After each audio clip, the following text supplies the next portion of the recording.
Welcome back to Talk of the Town. My guest is Phil Moore, and we're talking about the Buffalo Public Schools and the challenges that are faced with getting a better education for the kids in Buffalo, trying to raise the level of education, and that's always been a challenge, especially in past decades. I went to public school in Buffalo, and one of the things that always comes up is teachers teaching the number of kids in a class. And I know when I was in school, which is arguably, the past generation, we didn't talk so much about how many kids were in a class. I mean, there were 25, 30 kids in a class when I went to school, and now it's more down to 12, 15, 16, 17 kids in a class.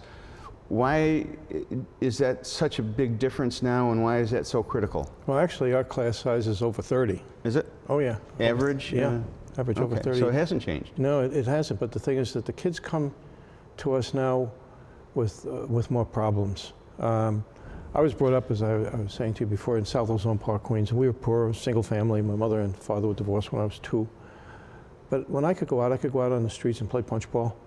I could play stick ball. I didn't have to worry about, there'd be drug dealers out on the streets. Right. I didn't have to worry about, I didn't even know any of my friends that were ever shot to death.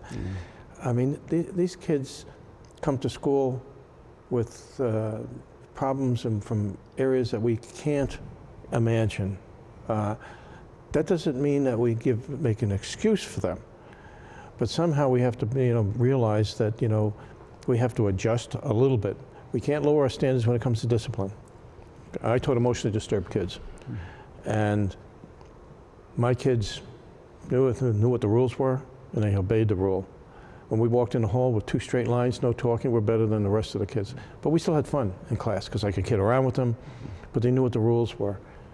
But I think today, too often, parents are afraid to be parents, and they don't realize that, something?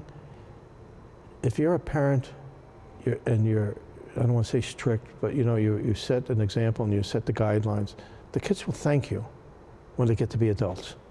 And parents lose sight of that sometimes. They want to be their child's best friend, and they're afraid to, and we hear that from parents a lot. I don't know what to do with them.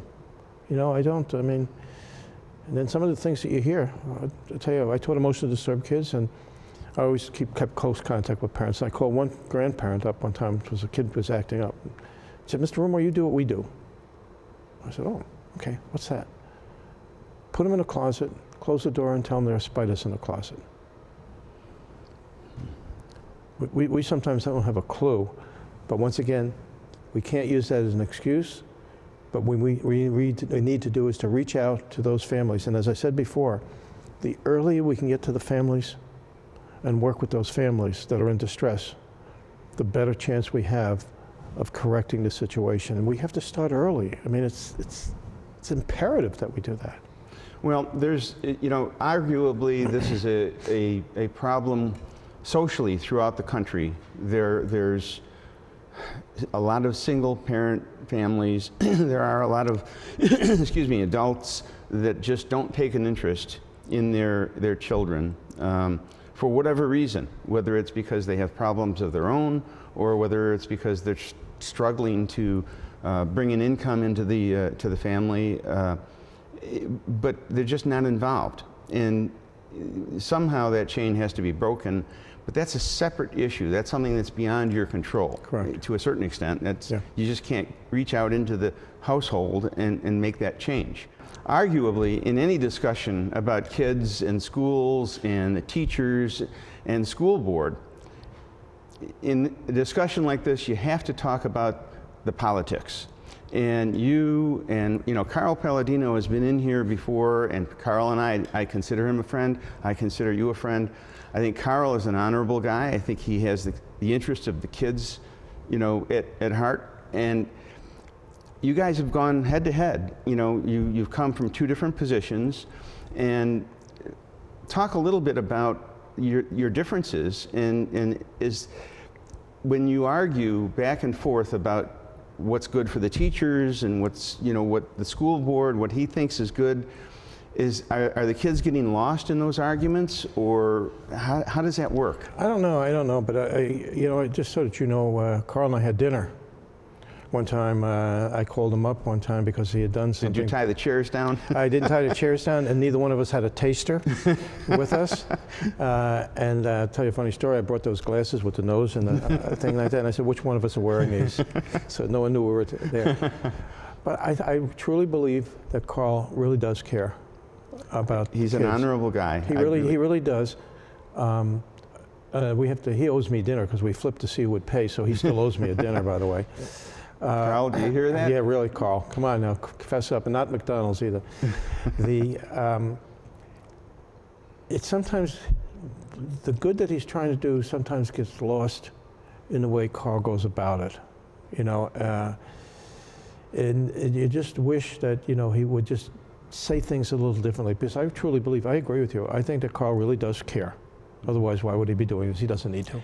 And I have to say this, you know, sometimes Carl, it's said that he's a racist or that he has these agendas, and I know him personally. There's not a racist bone in his body, and I say that as honestly as anybody out there who knows me, I have no agenda, and Carl he's an honest guy, and he speaks from the heart, and if he doesn't phrase things accurately and doesn't think about what he's saying before he says it, it's not because he has any animosity towards any group. It's just he's saying what he thinks is an honest to goodness opinion, and he's calling it like he sees it. You know, He just basically. Well, Jimmy Griffin was like that. Well, Jimmy was a little bit different, but. I don't know. I don't. You know, I don't know. The only thing I can tell you is he said some things that I think offended a lot of people. You know, whether it's Asians, whether it's African Americans, and I don't think it helps his cause in any way. Yeah, I understand that in today's society, you know, people have developed a very thin skin, and that's a subject for another show altogether. Right. I mean, that's just the way society has evolved. You know, you have to, I mean, a lot of people have gotten into trouble over the years for saying things that may not, you know, be phrased exactly the way they're supposed to be phrased. They just keep saying them over and over again, so that doesn't help. But anyway. But, you know, that's getting Carl. back to Carl, the I think subject. Carl and I have had dinner together, and I really believe that he wants to do the right thing. It's just sometimes that I just wish he would go about it a little differently. But we don't want the kids to get lost in these discussions, and that's the key. We want the kids to get a better education, and because that's the future of Western New York. That's the future of Buffalo. And that's why what your question is really right on, the politics. It's, you know, something, it's become a political football, is education. You have the federal government now saying this is what you should do. You have political parties, you know, saying at least, you know, on a national level, I think I'm more of a Republican when it comes to education, because they're saying, look, local control is important. But it becomes a political football. You have the governor out there saying, oh, Common Core is the greatest thing in the world, starts pushing through legislation, the Common Core legislation, and all the parents get into an uproar, so finally it becomes a politically expedient when his poll numbers go down to the 30s. That, well, maybe I was wrong. Well, then he has this commission that he's going to establish. He's going to establish this education commission. Well, let's hope it doesn't go the same way that the Moreland Commission went. When he doesn't like it, he disbands it. Right. You know, so, but it has become highly politicized, and you're absolutely right. You know something? Schools were doing well in the United States until the federal government decided that it knew better. And ever since the federal and state governments got involved in education, things are supposedly getting worse. And you're absolutely right. The politics in education is nothing about kids. It's not about kids and what really will help kids. It's about what will make them look better, or this is what the other side wants. I don't want it. What about the kids? Just because the Republicans want it, the Democrats don't want it. Just because the Democrats want it, the Republicans. What about the kids? You're right. Well, when you get this amount of money involved, and obviously the budget for the school system is a huge amount of money. Mm-hmm. It's more than any other single item in Western New York. Mm-hmm. That introduces the motivation for politics. When you introduce budgets that are that big, then you're introducing, you know, just follow the money. Yeah, you're opening the door. One of the things that we want to do, and we're going to be asking for, is we want an audit of how what we call school improvement grants, the money that came in for the schools to improve them, how some of the EPOs, we want the state controller to do an audit of it and see, because I'm hearing that all this money that comes into the schools, into the individual schools, is not being spent on things that the teachers, administrators, and parents want it spent on. It's not being spent on anything that will directly help kids, or not, most of it isn't. But saying, well, that money that's coming in, it's a question of that the parents, the teachers, and administrators should decide how that's being spent. Not somebody at City Hall saying this is the way it's going to be spent, and spending it on extra people and things that they don't need. I heard, like, for example, one of the schools, School 6, I shouldn't say it, but they have an EPO, an Educational Partnership Organization, which the allegations are that a lot of that money is being wasted on trips back and forth to wherever, but we'll find out. Well, if you had a success rate, if you had a 99% graduation rate and you had test scores that were way above average, nobody would be looking at the money. But as soon as you have subpar performance, then everybody looks for, well, what's wrong?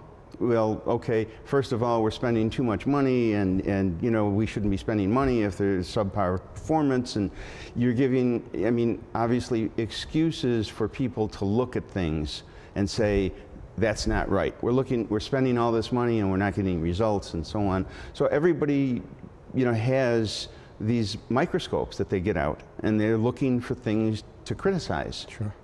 The thing is that when you look at the money, Buffalo does spend a lot of money, but you have to remember that we have a very significant special education,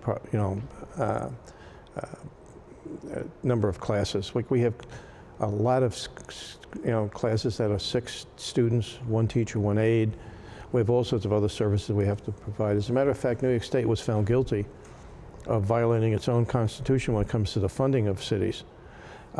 Just one time when it was found guilty, there was extra money that came into the city, into the schools, and the union and the district had to come to agreement how to spend it. There was a lot of extra money because we're poor. We decided we're going to lower the class size to 20, 10 for the kids that were what we call intensive. We're going to have a summer program for the kids. We're going to have an overlapping day. Within 2 years, 13 of what we used to call not failing schools, but they were called SIG, they weren't called SIG schools, but special schools that weren't doing well. Within 2 years, all but 2 of them were off that list. So that shows when you have an infusion of money, what you can do with it can turn things around. When you look at the cities that are doing poorly, it's Rochester has a similar population. And then when you're saying that the kids are failing, you have to remember Lafayette High School. 35 different languages spoken there. How do they judge a school? Mm-hmm. By the tests that the kids are given. School 6, where I used to teach, which was all minority, now they have 30 different languages spoken there as well. But you're giving the kids that have come from different countries the same tests, and you're judging a school based on those tests. So, sure, if I can't read it, I go by these classes, sometimes kids are in tears, they have the headset on their desk, they can't do it. Well, I spent 20 years out in Los Angeles, and language was a big, subject out there. Immersion in English was a big debate out there, and you get here in Buffalo, and that's a whole other program. Well, you have 35 different languages spoken at Lafayette. Well, that's different.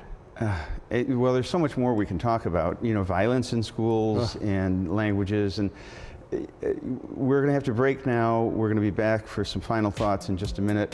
When we come back, a challenge for Phil and some more discussion about the kids and where the Buffalo schools might be headed.